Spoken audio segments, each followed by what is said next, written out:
आज बात होगी आजम खान के प्रेशर पॉलिटिक्स की, जिस पर पूर्ण विराम लग चुका है। इसके लिए अखिलेश यादव ने काफी जतन किया।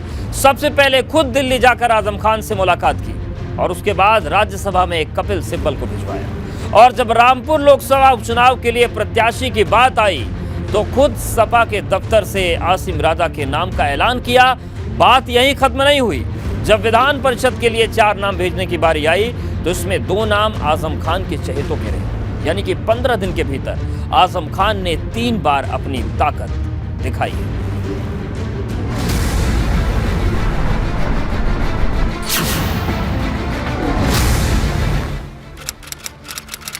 तारीख 6 जून 2022, जगह सपा दफ्तर रामपुर।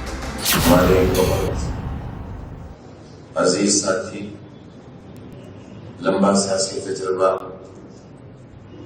और इखलास से भरपूर शख्सियत का नाम है आसिम राजा।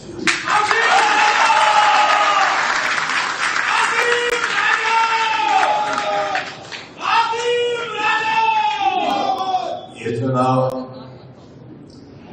हम आसिम राजा साहब को लड़ाना चाहते हैं और आपसे अपनी तकलीफों का हिसाब लेना चाहते हैं।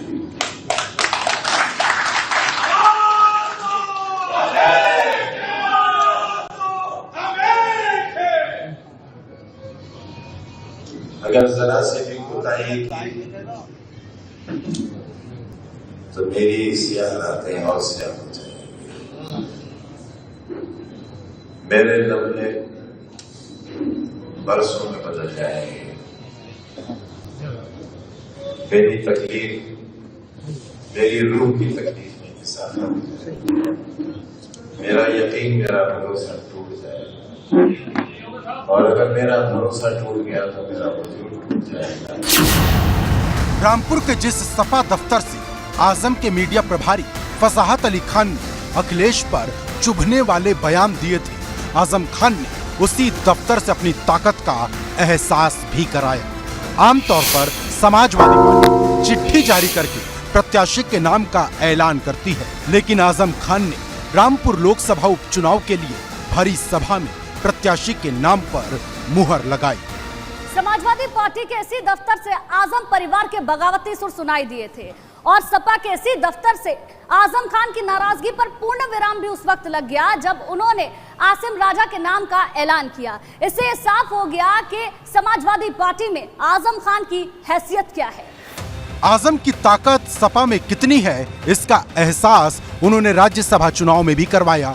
आजम की राजनीति को समझने वाले इसे उनकी प्रेशर पॉलिटिक्स कहते हैं।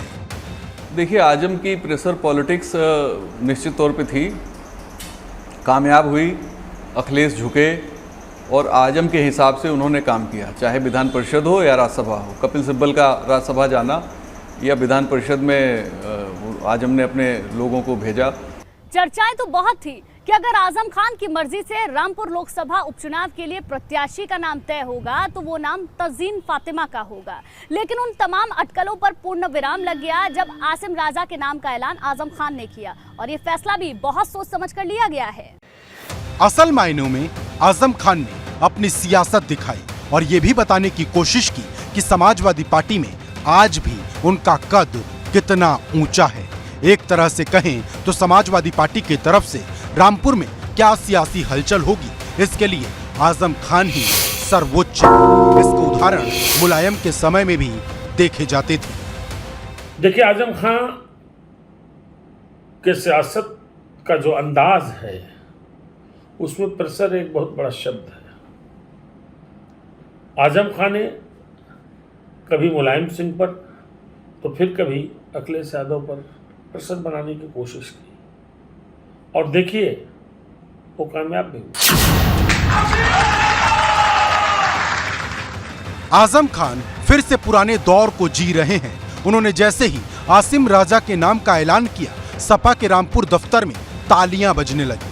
आजम के इसी ऐलान के साथ ही ये भी तय हो गया कि अब वो अखिलेश यादव से नाराज नहीं है, बल्कि वो तो अब एक एक कर कई मांगे पूरी करवाने वाले हैं, क्योंकि आजम को लेकर जो माहौल बन गया था उससे अखिलेश पूरी तरह वाकिफ थे। सवाल आजम खां की नाराजगी का नहीं था।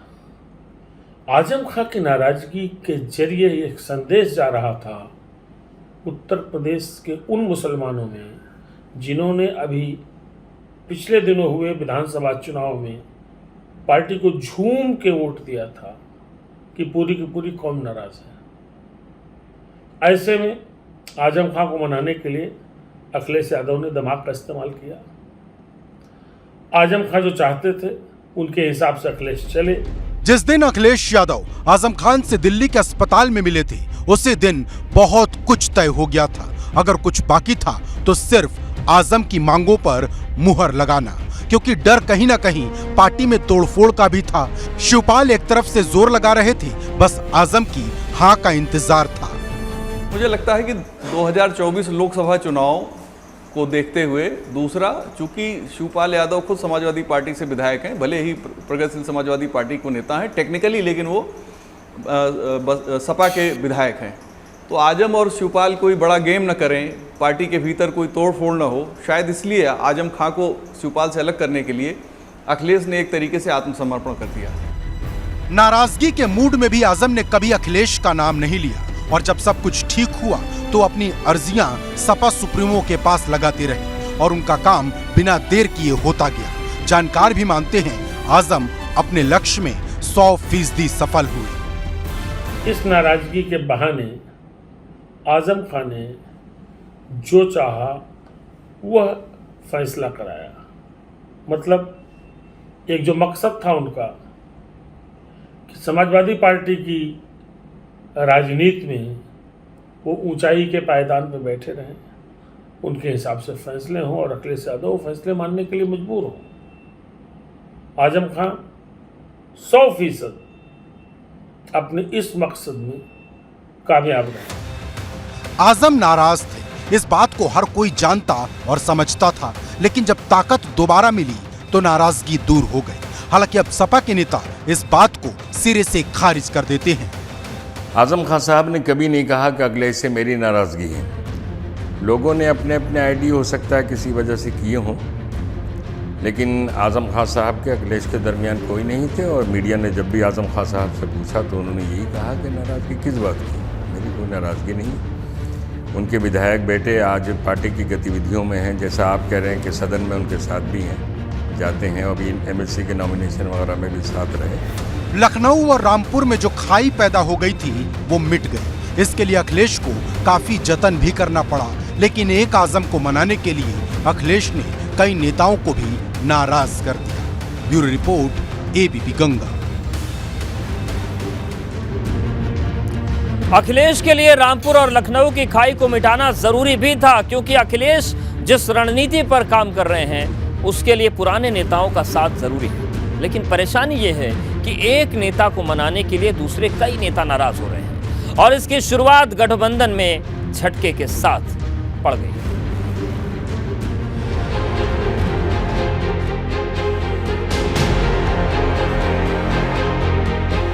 अकेला रहता था, बिल्कुल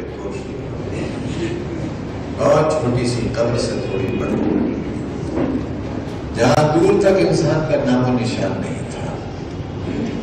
सुबह होती थी तो सोचते थे रात कब आएगी, और रात आने की सोचेंगे सवेरा कब होगा, और जब सवेरा होने लगता था तो सोचते थे ये दिन गुजरेगा कैसे। सब गुजर गया, लेकिन एक घंटा एक बरस के बराबर था और एक दिन एक सदी के बराबर थी।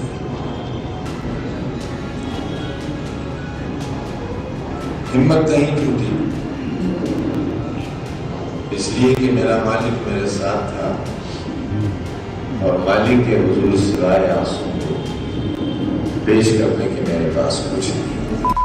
आजम ने जेल में जो दर्द झेला वो मंच से लोगों को बताते रहे और यही दर्द उनका सबसे बड़ा हथियार बन गया। लोकसभा उपचुनाव के प्रत्याशी का ऐलान करना तो सिर्फ शुरुआत थी, अब बारी थी विधान परिषद चुनाव में अपने चेहरों को सेट करने की। आजम खान ने कभी भी अखिलेश यादव का नाम नहीं लिया। वो अपनी नाराजगी जता तो रहे थे, लेकिन उनकी हर बात इशारों में होती थी। आजम खान विधानसभा भी आए थे, लेकिन अखिलेश से बिना मिले ही लौट गए। जो कसर बजट सत्र में रह गई थी वो विधान परिषद के चुनाव में पूरी हो गई, क्योंकि अखिलेश के साथ अब्दुल्ला का मुस्कुराता हुआ चेहरा नजर आ रहा था। अखिलेश और आजम के बीच की सारी दीवारें गिरी और अब्दुल्ला इसका सबूत देने लखनऊ पहुंच गए, क्योंकि अखिलेश ने विधान परिषद भेजने के लिए जिन 4 चेहरों को चुना उनमें 2 आजम की डिमांड वाले थे और यहां फिर दिखाई दी आजम की सियासी ताकत। कई ऐसी बातें हुई, कुछ ऐसे बयानात आए जिससे ये बात जाहिर हो रही थी, लेकिन जब अब्दुल्ला साथ हो नामांकन में तो साफ हो जाता है कि आजम खान साथ हैं। आजम खान की सेहत ठीक नहीं है, इलाज करा रहे हैं, वरना मुझे लगता है कि ऐसे मौके पर आजम खान खुद मौजूद रहते, क्योंकि अब वही हो रहा है जो आजम खान खुद चाह रहे हैं। इस हफ्ते एक और पूर्ण विराम लगा और वो पूर्ण विराम था समाजवादी पार्टी के एमएलसी प्रत्याशियों को लेकर। अखिलेश यादव ने जिन चेहरों को चुना उनमें 2 नाम काफ़ी चर्चा में रहे। इसमें एक हैं शहनवाज आलम तो दूसरे जासमीर अंसारी। ये दोनों ही नेता आजम खां के करीबी बताए जाते हैं, यानी विधान परिषद के चुनाव में भी एक बार फिर आजम खां का ही दबदबा देखने को मिला। मुस्लिमों को भी यही पर्याप्त नहीं है। महत्वपूर्ण यह है कि जासमीर अंसारी और शाहनवाज, ये दोनों कैंडिडेट्स आजम खां के बड़े नज़दीकी माने जाते हैं। शाहनवाज तो उनका झोला उठाते रहे और जासमीर अंसारी अपनी पूर्व सांसद पत्नी के साथ इलेक्शन के ठीक पहले समाजवादी पार्टी के पाले में आए थे। तो आजम खां की बात को मानते हुए अखिलेश यादव ने फैसला लिया है। हालांकि इससे कई बड़े मुस्लिम चेहरे न सिर्फ निराश हुए हैं, समझा जाता है कि नाराज हुई है समाजवादी पार्टी और अखिलेश यादव। माननीय अखिलेश यादव जी, मेरे गुरु उस्ताद, मेरे कायद, हम सब के कायद माननीय मोहम्मद आजम खान साहब, मेरे वालिद मोहतरम सरफराज खान साहब और हम युवाओं की शक्ति, हम युवाओं की धड़कन, जिनसे हमें सारी जोश मिलता है, प्रेरणा मिलती है, माननीय विधायक मोहम्मद अब्दुल्ला आजम, मैं इन सब का शुक्रिया अदा करना चाहूँगा। एक तरह से देखा जाए तो आजम के लिए अखिलेश ने छोटे दलों के गठबंधन को भी कुर्बान कर दिया। विधान परिषद के लिए गठबंधन के कई सहयोगी दल इंतजार में थे, लेकिन नामों का ऐलान हुआ तो नाता तोड़ने की शुरुआत हो गई। पहला झटका महान दल की तरफ से आया। अखिलेश यादव ने समाजवादी पार्टी के 4 चेहरों को विधान परिषद भेजा, तो वहीं गठबंधन के गुलदस्ते में नाराजगी के कांटे उगाए। महान दल के अध्यक्ष केशव देव मौर्य ने गठबंधन पर पूर्ण विराम लगा दिया, तो वहीं नाराजगी की एक तस्वीर जनवादी पार्टी के संजय चौहान के खेमे से भी देखने को मिली। विधान परिषद में कुर्सी नहीं मिली तो अखिलेश के गठबंधन वाले सहयोगियों को पुराना दर्द भी याद आने लगा। आजम साहब की नाराजगी भी बड़ी बढ़िया रही। उनके राज्यसभा मेंबर, राज्यसभा के लोग चले गए, उनके एमएलसी चले गए, उनके प्रत्याशी, तो अब उनकी नाराजगी दूर हो गई। आज उनका स्टेटमेंट है कि मैंने कहा था टीपू को सुल्तान बना देंगे। तो ऐसी नाराजगी तो भाई अच्छी है, नाराजगी ऐसी नाराजगी सबको करनी चाहिए। और जयंत जी ने भी यही नाराजगी दिखाई। जयंत जी ने चुनाव में नाराजगी दिखाई, प्रियंका गांधी जी के साथ हवाई जहाज में टहले और चाट खाए तो उनकी 38 सीट बढ़ गई। ओम प्रकाश राजभर जी नाराजगी दिखाए तो उनकी भी सीट बढ़ गई। कृष्णा पटेल जी ने भी नाराजगी दिखाई तो उन्हें भी 1 सीट से 6 सीट बढ़ गई। पिछले कुछ दिनों से आजम की हर मांग पूरी हो रही, लेकिन इसका साइड इफेक्ट भी अखिलेश को झेलना पड़ रहा, क्योंकि सिर्फ एक को खुश करने में कई बार कई दूसरे नाराज हो जाते हैं। इसका उदाहरण दिख रहा है। पहले केशव देव मौर्य ने झटका दिया, फिर संजय चौहान नाराज हुए और उसके बाद रेवती रमन सिंह ने भी नाराजगी बयां कर दी।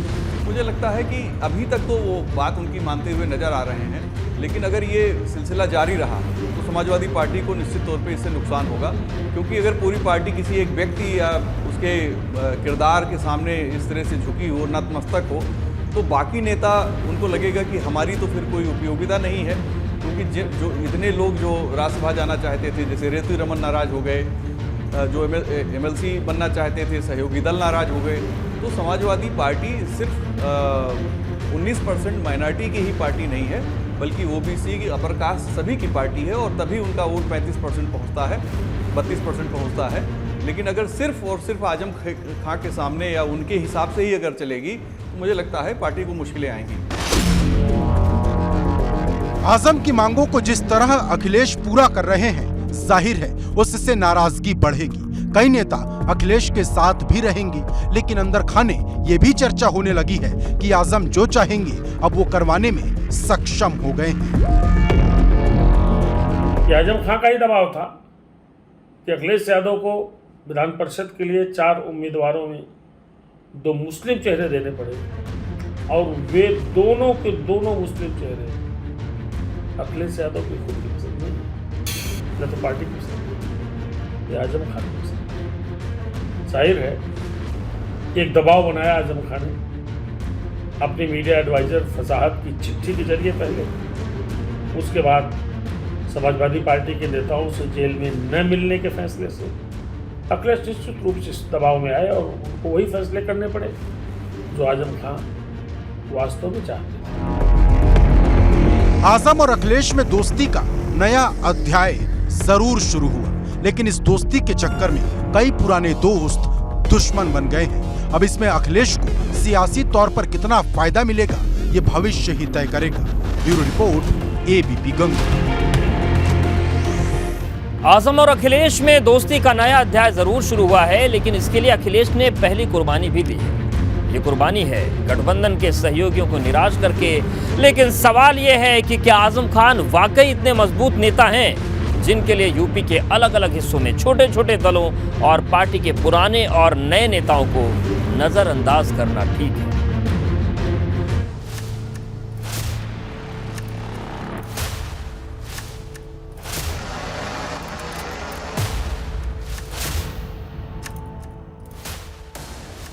अब ये बात साफ हो चुकी है कि आजम खान का जलवा समाजवादी पार्टी में फिर से कायम हो गया है। इसके लिए अखिलेश ने एक बार नहीं कई बार आजम की मांग को पूरा किया, लेकिन सवाल है क्या आजम के सपा में ना रहने से अखिलेश को बहुत ज्यादा नुकसान होता? चुनाव में भले ही 100% माइनॉरिटी ने वोट किया समाजवादी पार्टी को, लेकिन उसमें आजम का सीधा कोई रोल नहीं था, और ये आरोप भी थे सपा पे कि उन्होंने आजम के मुद्दे को उठाया नहीं, फिर भी वोट मिले। आजम जेल से निकले, उन्होंने इसको भुनाया सिर्फ अपने लिए और अपने लोगों के लिए। ये अखिलेश की जो राजनीतिक दूरदर्शिता है वो शायद इसमें थोड़ा समझ में नहीं आती है। खासतौर पर मुझे लगता है कि शिवपाल यादव ने भी एक मोर्चा खोल रखा था और वो बराबर ये रिफ्लेक्शन दे रहे थे कि हम आजम के साथ मिलकर कुछ बड़ा कर सकते हैं। तो शायद ये ज़्यादा बड़ा कारण है अखिलेश के दबाव में आने का। समाजवादी पार्टी एक वक्त में यूपी की सबसे मजबूत पार्टी हुआ करती थी। तब बड़े बड़े नेता इस पार्टी के साथ खड़े रहते थे, लेकिन दूसरे दल के नेताओं को भी लगता है कि अब अखिलेश के अलावा कोई दूसरा बड़ा चेहरा इस दल में नहीं बचा। जो था वो या तो दूसरे दल में चला गया या उसे दरकिनार कर दिया गया। आदरणीय नेताजी मुलायम सिंह यादव जी और आजम खान साहब ने, शिवपाल यादव जी ने, स्वर्गीय अमर सिंह जी ने, जनेश्वर मिश्र ने, मोहन सिंह जी ने, बेनी प्रसाद वर्मा जी ने ये पार्टी खड़ी की थी, बनाई थी। और समाजवादी पार्टी का जब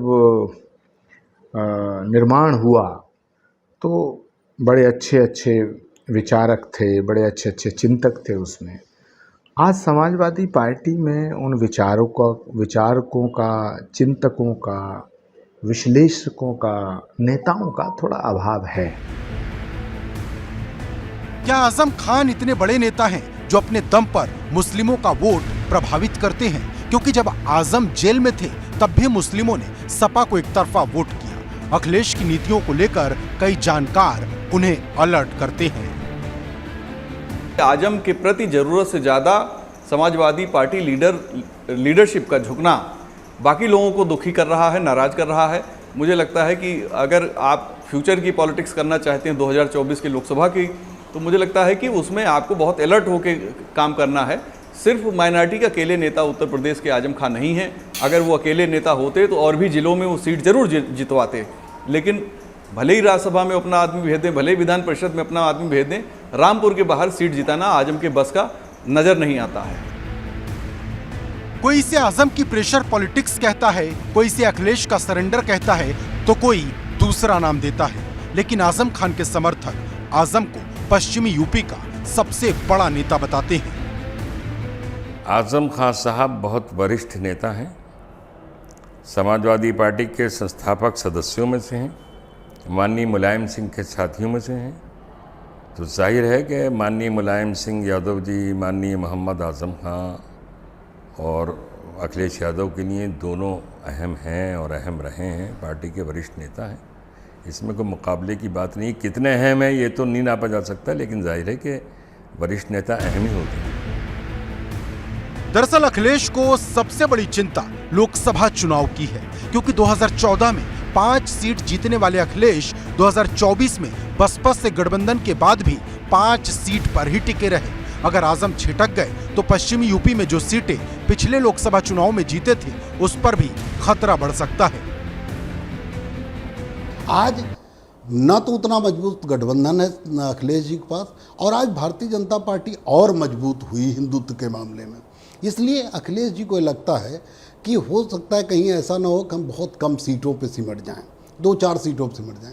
इसलिए उनका डर वाजिब है और वो आजम साहब से डर कर चलेंगे।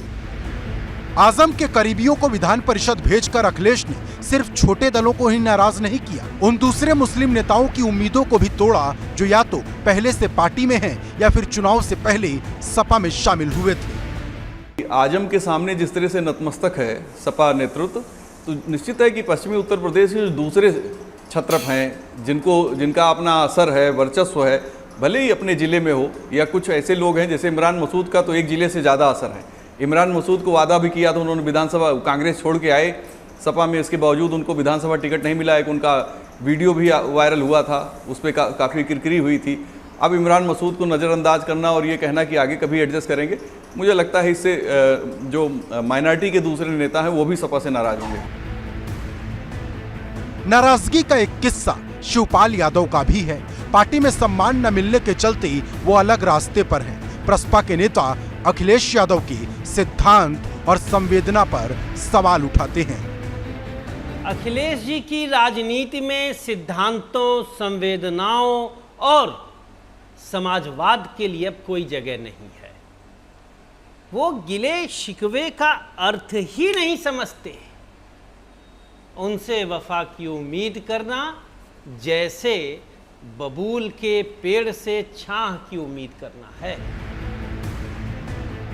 अखिलेश यादव ने अपने सियासी करियर में कई दोस्त बनाए, लेकिन अधिकतर दोस्तों से उनका नाता टूट गया। सपा में जो भी फैसला होता है वो अखिलेश की ही मर्जी से होता है, और इसी को लेकर भाजपा समाजवादी पार्टी को अखिलेश की निजी पार्टी बताकर हमला करती है कि ये अखिलेश यादव की अपनी निजी पार्टी है, पिताजी द्वारा सौंप दी गई पूरी तरह से एक तरह की प्रॉपर्टी कह लें या विरासत में मिली हुई पार्टी है। इसमें जो निर्णय भी करते हैं वो अखिलेश अपने मन से करते हैं, और उस निर्णय में कभी वो आजम के साथ दिखते थे, कभी आजम के खिलाफ दिखे। 27 महीने बंद रहे तो उनका संज्ञान नहीं लिया, और अब जेल से पिता पुत्र छूट आए हैं तो फिर उनके साथ दिखने लगे। कब फिर नाराज हो जाएंगे, कब वो चाचा के साथ हो जाएंगे, कब वो किसके साथ हो जाएंगे और कब नाराज हो जाएंगे, ये तो अखिलेश ही जानते।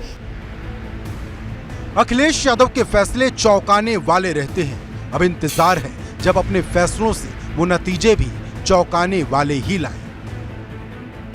Bureau report, ABP Ganga.